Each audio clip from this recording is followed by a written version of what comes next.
नमस्कार। जैसे मैंने आपसे कहा था कि मैं सामान्य हिंदी भी स्टार्ट करूंगा, तो आज सामान्य हिंदी की क्लास जो है इसमें हम देखेंगे अनेक शब्दों के लिए एक शब्द।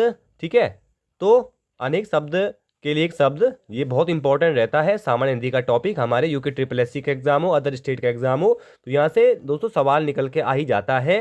तो ये जो क्वेश्चन है ये किसी न किसी एग्जाम में पूछे जा चुके हैं, तो आप लोग बिल्कुल भी इन क्वेश्चन को स्किप नहीं करेंगे, पूरी वीडियो देखेंगे आप लोग। उम्मीद करता हूँ काफ़ी अच्छी रहेगी वीडियो ये।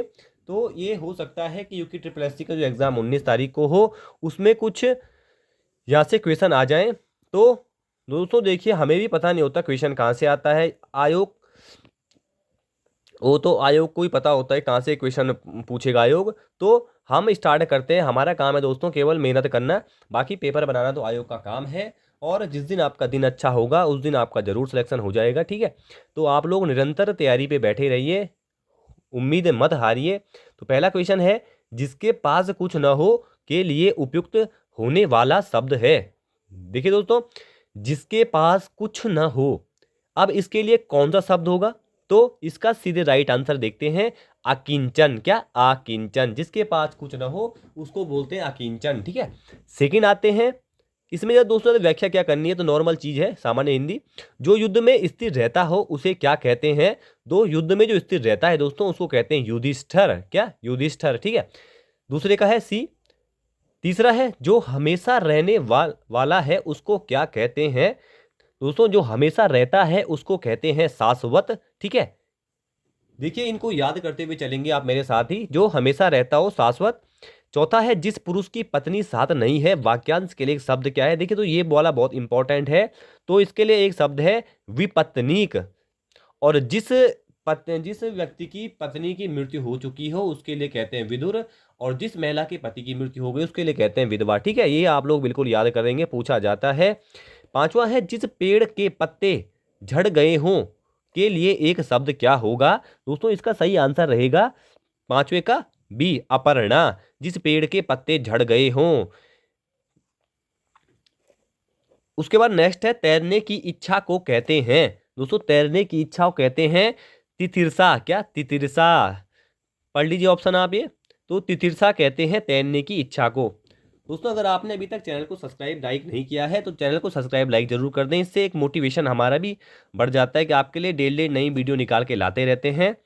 उसके बाद नेक्स्ट क्वेश्चन है दोस्तों, हाथी की पीठ पर रखे जाने वाले आसन के लिए शुद्ध शब्द क्या है? अब देखिए ये थोड़ा सा ट्रिकी था। हाथी की पीठ पर रखे जाने वाले आसन के लिए शुद्ध शब्द है, तो इसका सही हो जाएगा क्या? हौदा। हौदा। ठीक है, ये कहते हैं दोस्तों हौदा। इंपॉर्टेंट क्वेश्चन है, बिल्कुल स्किप ना करें, याद करते हुए चलेंगे। आठवां क्वेश्चन है, नियम विरुद्ध असामाजिक कार्य करने वालों की सूची के लिए एक शब्द क्या है? ये दो जो लोग, जैसे दोस्तों कोई नियम विरुद्ध कार्य कर रहा है तो उनके लिए एक सूची जारी की जाती है, तो इसका इस सूची को दोस्तों क्या कहा जाता है? इस सूची को दोस्तों ब्लैक सूची, काली सूची इसको कहा जाता है। नौवां क्वेश्चन है, जो किए गए उपकारों को मानता हो के लिए एक शब्द क्या है? इसमें दोस्तों हमेशा पूछा जाता है जो किए उपकार को मानता है और जो किए उपकार को नहीं मानता है। जो जो किए हुए दोस्तों उपकार को मानता है उसको कहते हैं कृतज्ञ, और जो किए गए उपकारों को नहीं मानता उसे कहते हैं कृतज्ञन। क्या? कृतज्ञन कहा जाता है। आप लोग बिल्कुल याद कीजिए, ये जरूर पूछा जाता है एग्जाम में। उसके बाद देखिए दोस्तों, पेट की अग्नि को कहते हैं। 10वां क्वेश्चन है दोस्तों, 10वां क्वेश्चन, इसका सही आंसर क्या हो जाएगा? तो मैं आपको बता रहा हूं, 10वें का सही आंसर है जठराग्नि। ठीक है, और जंगल में लगने वाली आग को क्या कहते हैं? बड़वाग्नि। उसके बाद नेक्स्ट क्वेश्चन है, बच्चों को सुलाने के लिए गाए जाने वाला गीत क्या है? दोस्तों बच्चों को सुलाने के लिए गीत गाया जाता है जिसे कहा जाता है क्या? जिसको कहा जाता है लोरी। क्या? लोरी। ठीक है, लोरी कहा जाता है।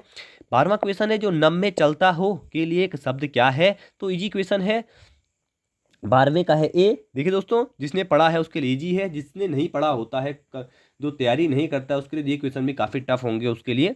जो नब में चलता है उसके शब्द क्या हो? खेचर। 13वां क्वेश्चन है, व्याकरण के ज्ञाता के लिए एक शब्द क्या है? तो 13वें का दोस्तों सी सही है, व्याकरण। व्याकरण का ज्ञाता व्याकरण।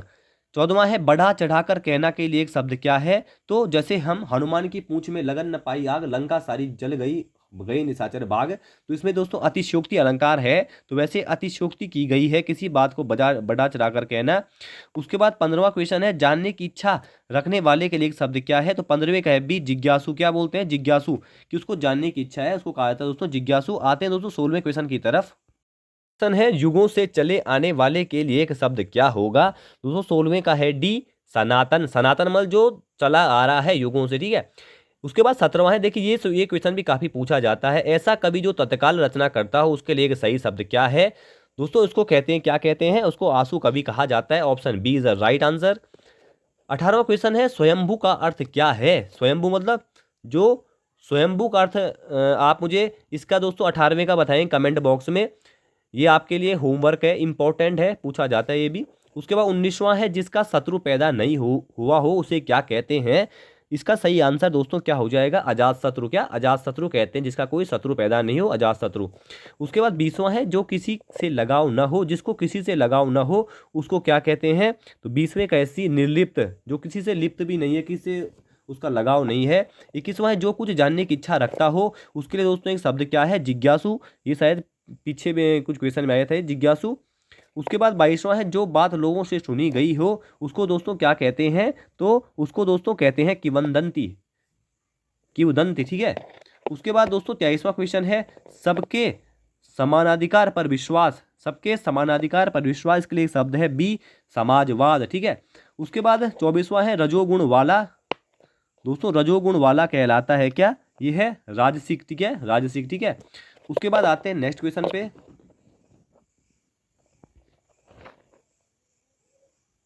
जिसकी आशा न की गई हो उसके लिए एक शब्द क्या होगा? 25वें का है बी अप्रत्याशित। क्या? अप्रत्याशित, जिसकी आशा न की गई हो, अप्रत्याशित, ठीक है। उसके बाद देखिए अब आगे पेट की आग, ये तो मैंने पढ़ा दिया शायद आपको। पेट की आग के लिए क्या कहते हैं? जठराग्नि। ये क्वेश्चन शायद एक या दो बार आ गया है, एक बार आ गया है पहले। पेट की आग के लिए क्या कहते हैं? तो इसको दोस्तों कहते हैं क्या? जठराग्नि। उसके बाद 27वां है, युयुत्सु का अर्थ क्या है? ये किसी पेपर में पूछा गया था यूकेपीएससी का परसों तक। तो 27वें कोई जो सही आंसर है, युद्ध का इच्छुक होता है दोस्तों युयुत्सु, ठीक है। युयुत्सु मतलब युद्ध का इच्छुक। उसके बाद क्या है, बिना पढ़ा हुआ अंश वाक्यांश के लिए एक शब्द क्या है?